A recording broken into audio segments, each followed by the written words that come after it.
राधे राधे।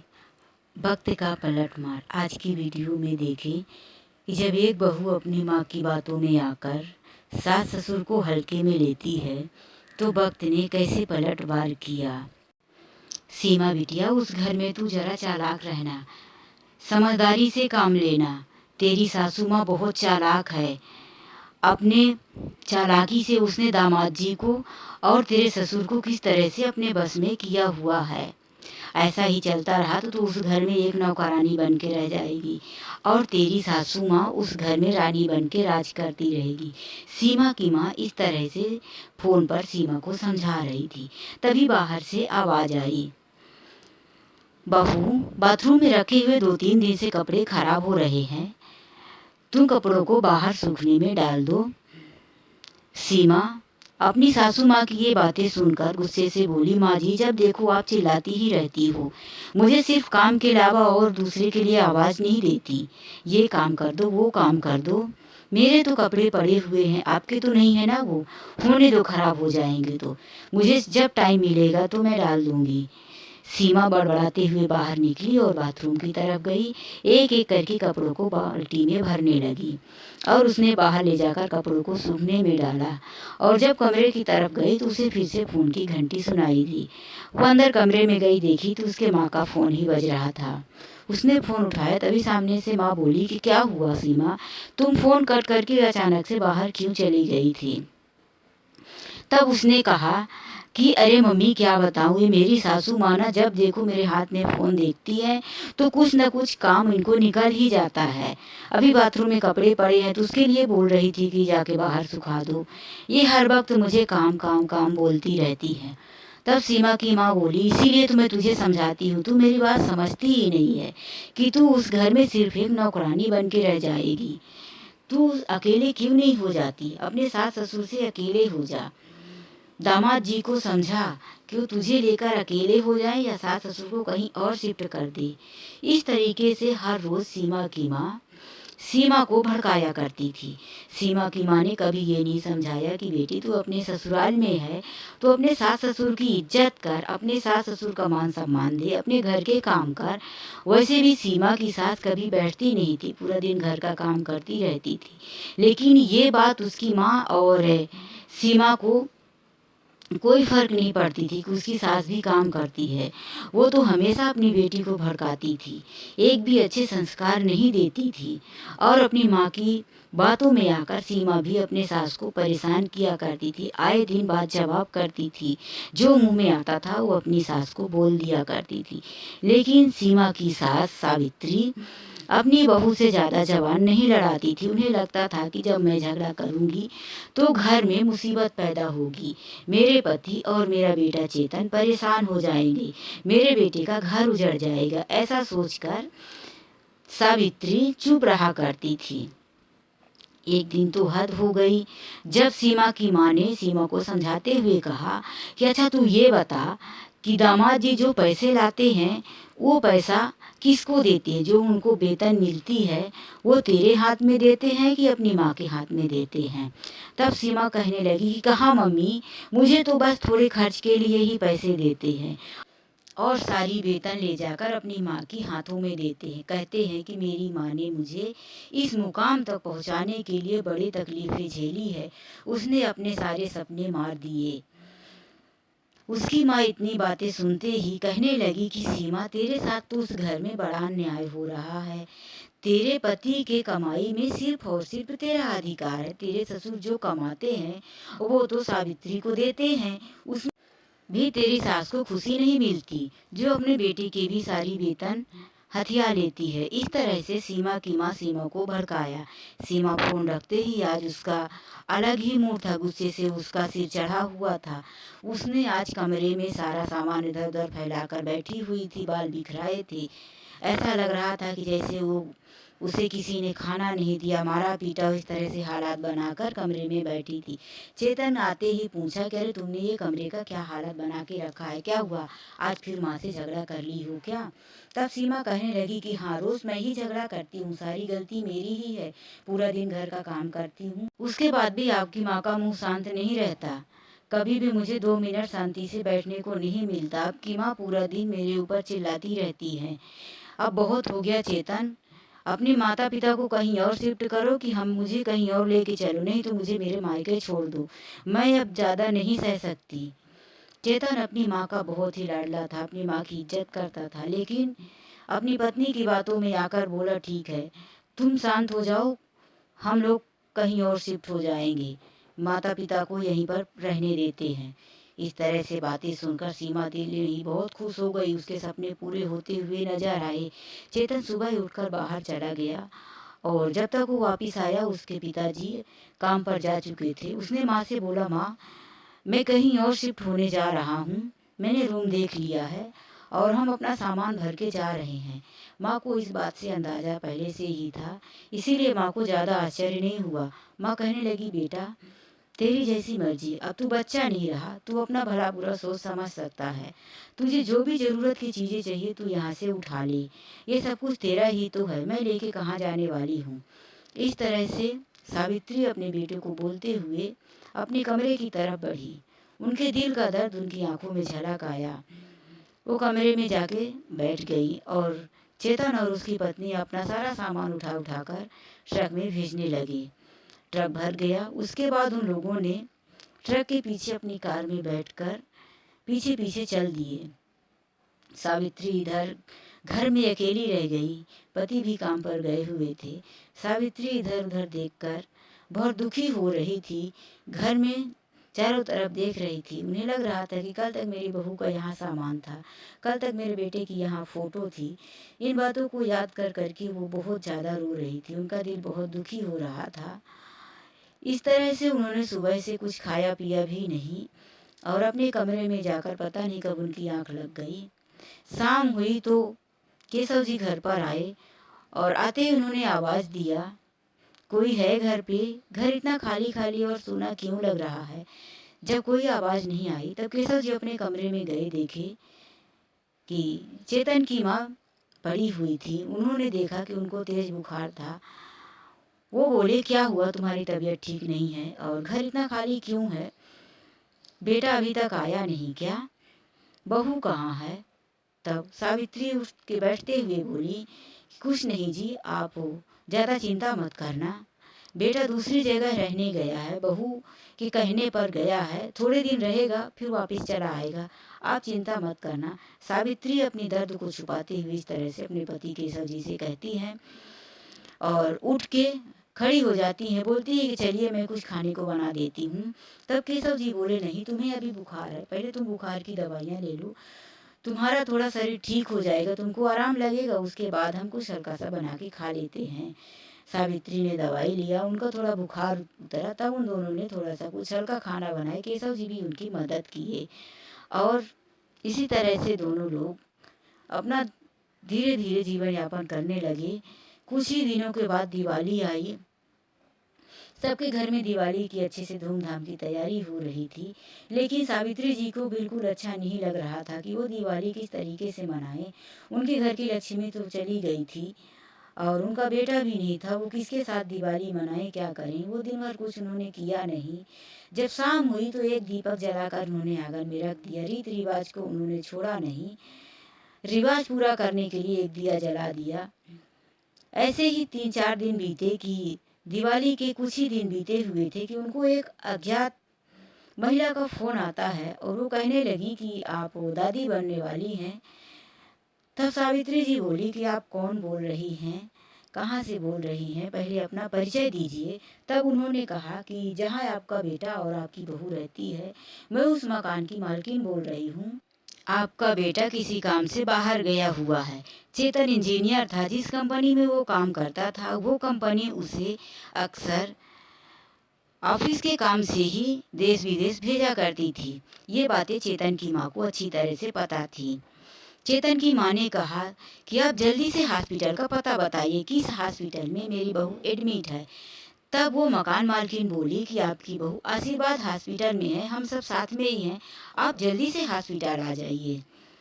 उनकी बातें सुनकर सावित्री जी जल्दी से जो ज़रूरत की चीज़ें थी एक बैग में भरी और कुछ पैसे अपने पति की अलमारी में से निकाल कर वो ऑटो में बैठकर आशीर्वाद हॉस्पिटल पहुंच गई।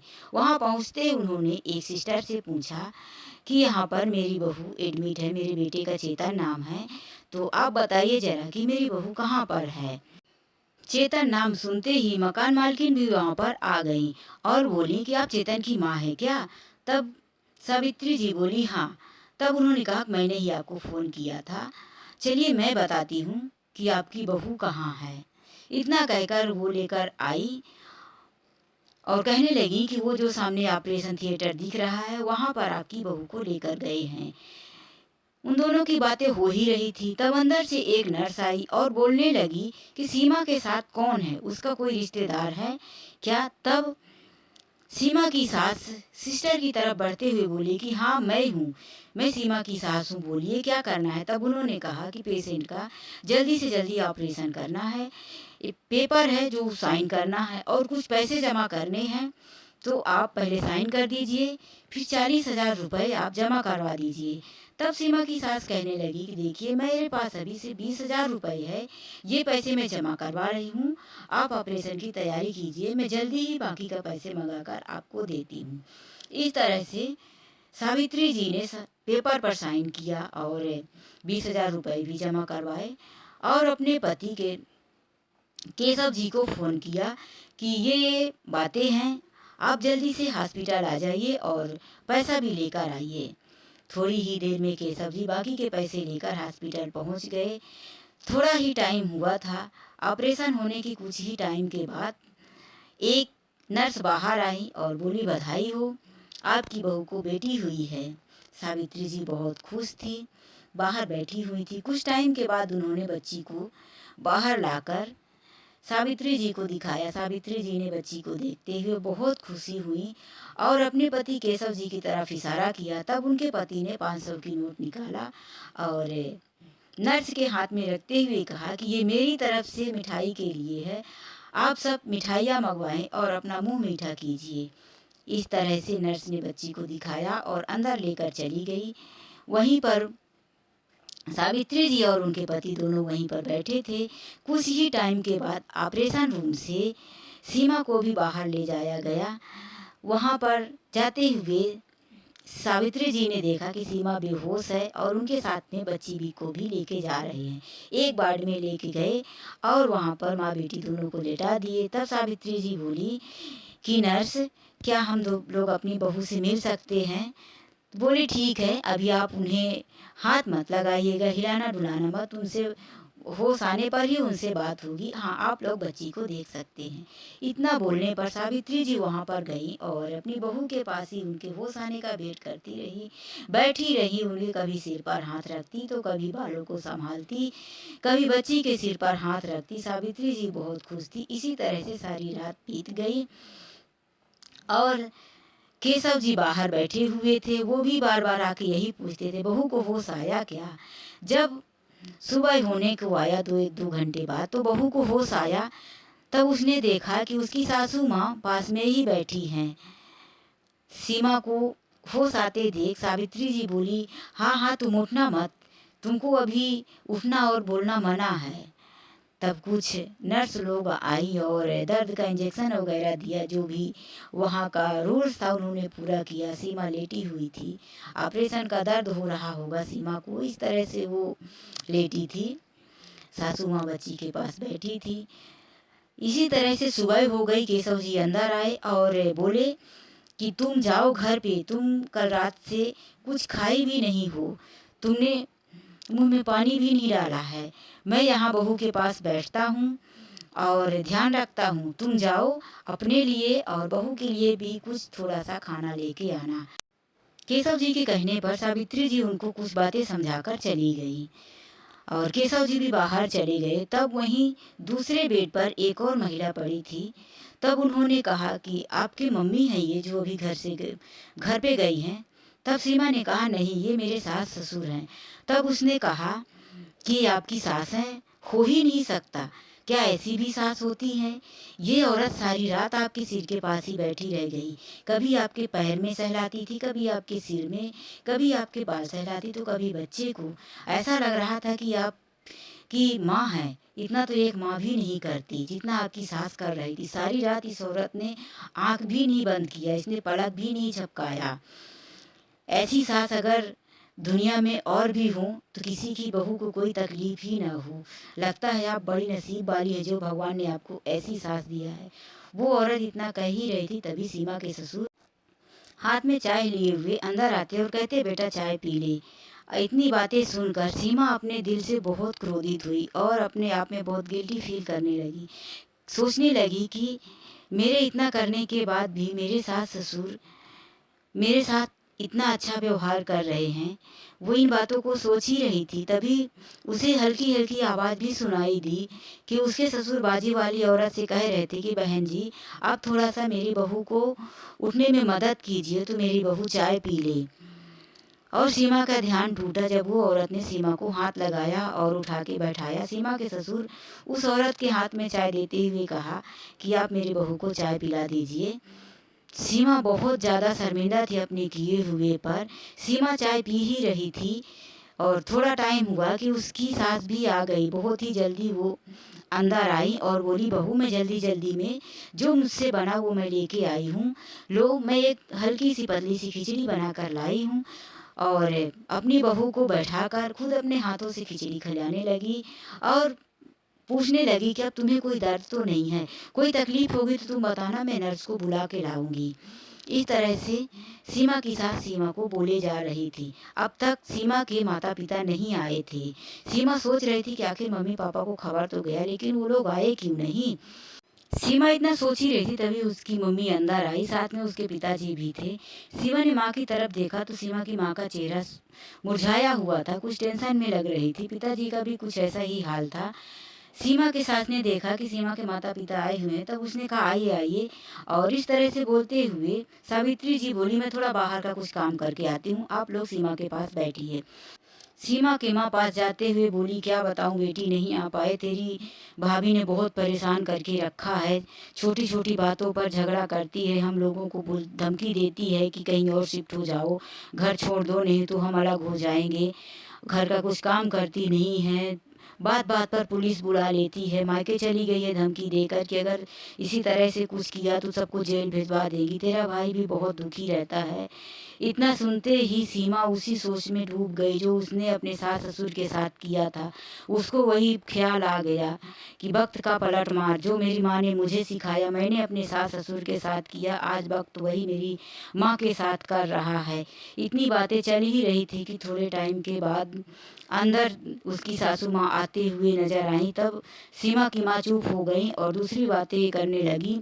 सीमा की सास अंदर आते हुए कुछ पेपर सीमा के तकिए के नीचे रखा और बोला कि सीमा, ये आज तक के सारे बिल हमने चुकता कर दिए हैं, दवाइयाँ भी सब कुछ ला के रख दिया है, चेतन आएगा तो तुम सब कुछ बता देना कि ऐसा है। अब मैं जाती हूँ, तेरे माता पिता आ गए हैं, अब ध्यान रख। सावित्री जी सारी बातें समझाकर जाने लगी तो उनको ऐसा लगा कि उनका आंचल पीछे से कहीं फंस गया है।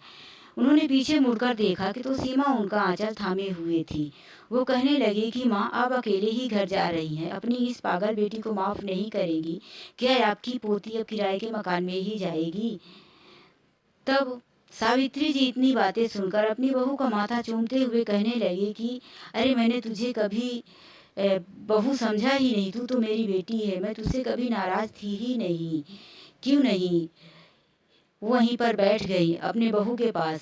सीमा भी रोने लगी, उसकी आंखों में भी आंसू आ गए। तब सावित्री जी बोली, नहीं नहीं तू रोना मत, पेट में ज़्यादा जोर मत देना, टाके लगे हुए हैं। और इतना कहकर अपनी बहू को उन्होंने शांत करवाया और वहीं पर बैठी गई। कुछ ही टाइम के बाद चेतन भी आ गया। चेतन ने देखा कि माँ सीमा के पास बैठी हुई हैं और दोनों आपस में बहुत ही खुश लग रहे हैं। तब इस तरह से चेतन की भी हिम्मत पड़ी, वो जाकर माँ के पैरों को छुआ। माँ ने चेतन को उठाकर अपने गले से लगा लिया और माँ भी खुश नज़र आ रही थी। चेतन ये सब देखकर बहुत खुश लग रहा था। उसे लग रहा था कि मेरी माँ और मेरी पत्नी के बीच में शायद सब कुछ ठीक हो गया है उसकी बच्ची के आने से। और वो जाकर सिस्टर से मिला। उसने बताया कि आप शाम तक अपनी पत्नी को ले जा सकते हैं, वो बिल्कुल ठीक है। इस तरीके से हॉस्पिटल से छुट्टी हुई और सावित्री जी अपनी बहू को लेकर घर गई और उन्होंने अपनी बहू को घर में ले जाकर आराम करने को बोला। उन्हें काम करने के लिए बिल्कुल मना कर दिया और कहा कि तुम लेटी रहना, मैं कुछ सामान लेने बाहर जा रही हूँ।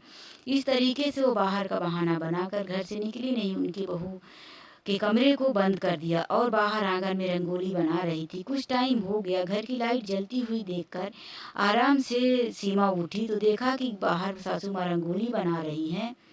तब सीमा ने पूछा कि माँ जी आप बाहर जाने वाली थी, रंगोली बना रही हैं, लेकिन दिवाली तो 15 दिन पहले ही बीत गई। सावित्री जी ने कहा नहीं, आज दिवाली है, क्योंकि मेरी बहू घर छोड़कर 15 दिन पहले गई थी और 15 दिन बाद मेरी लक्ष्मी वापस आई है, इसीलिए मेरे लिए आज ही दिवाली है। इस तरह से सबने मिलकर दिए जलाए। सावित्री जी अपने घर के इस माहौल को देखकर बहुत खुश हो रही थी। उनके घर के जलते हुए दिए उनके दिल को बहुत खुशी दे रहे थे। उनका परिवार आज पूरा हो गया।